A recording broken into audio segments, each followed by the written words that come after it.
and we're going to pick the people who are most important to Baker Mayfield's success in 2020. We're going to go just in order. We're not going to do the snake draft this time. We're just going to go right in order, traditional NFL draft style. Coaches are on the table. Any player is on the table. So let's have fun with it. We're going to go Mary Kay with the first pick. And then how should you get the first pick? How is this determined? Seniority. Okay, all right. Seniority. I'll tell you what, though. We'll go Scott. You can have the second pick, and then I will have the third pick. So there we go. Totally random order, right? Something like that. Okay, Mary Kay, give us pick number one. You know what? I'm going to go with probably what would be considered the obvious. I'm going to go with Odell Beckham Jr. I really think that if these two guys can get their mojo down this year, they will have so much more success on offense. I remember back to the year when Derek Anderson and Braylon Edwards connected for 16 touchdowns. They won a lot of football games that year. And that's what this football team needs. They need more touchdowns.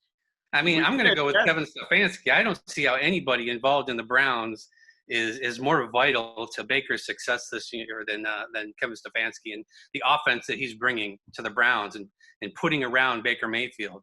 You know, he's the one who's not steered, but obviously he's the reason Andrew Berry is picking up the players that he has, whether it's been in free agency or in the draft. It's all because of Kevin Stefanski and his offense. So. And as we've been told over and over, it's quarterback-centric. They want to make Baker the best he can be. So I think it all comes back to Kevin Stefanski and his offense.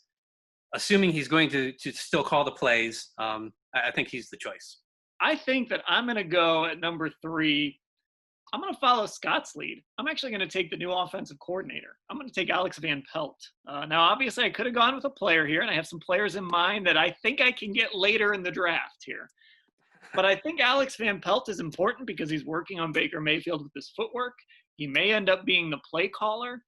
He has had success with other quarterbacks, including Andy Dalton most recently. He seems to understand what it takes to coach up Baker Mayfield, and I think that's something that we've talked about on this podcast that is sorely lacking. This is probably a reach in the first round, but I think Alex Van Pelt is very, very important to Baker Mayfield's success this year.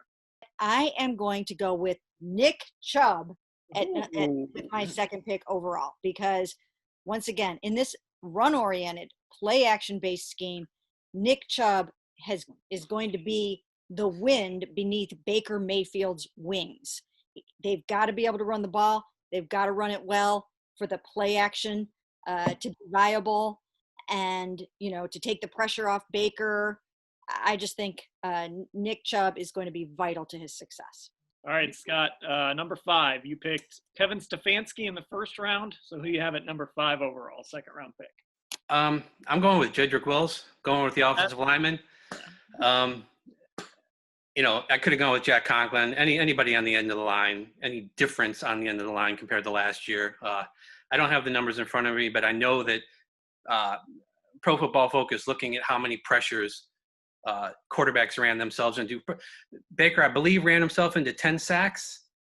He was accounting for the second most pressures on the team. I think Chris Hubbard allowed the most, and it was Baker himself putting himself in position for the second most, So he had a lot of trouble there with trust, I think, last year in his line. And we saw that, even in the preseason. I think it was maybe Tampa Bay where things just kind of went haywire, and it never really corrected itself. And I believe that affected a lot of things that we saw from Baker, his accuracy, his the interceptions, just throwing on the run and just bailing out a little bit too soon. The beginning of the year, he was always running to his right. Everybody kind of knew that if you put pressure on him, that's where he was going to go. He wasn't going to stay. So now if you have somebody at left tackle that you can have some confidence in, like Jedrick Wills, that can make a huge difference for Baker. I'm going to take Mr. Reliability, Jarvis Landry, at number 6. I just feel like when we talk about guys Baker has a connection with, right? Everybody talks about Rashard Higgins. But in reality, it just feels like from day one, him and Jarvis have really been together, right? I mean, Jarvis came in Baker's rookie year. It was a little slow starting, I guess, in that first part of his rookie season, but I just feel like Jarvis is a guy that Baker trusts. He knows where to look for him. He knows where to find him. He catches the football. He makes tough catches for him. He does all these things that help Baker Mayfield and make him better. He's versatile in the offense. I think he unlocks a lot of things. So I'm going to go Jarvis Landry with my second round pick. Yeah, that's a great pick, Dan. I mean, those guys, they really do.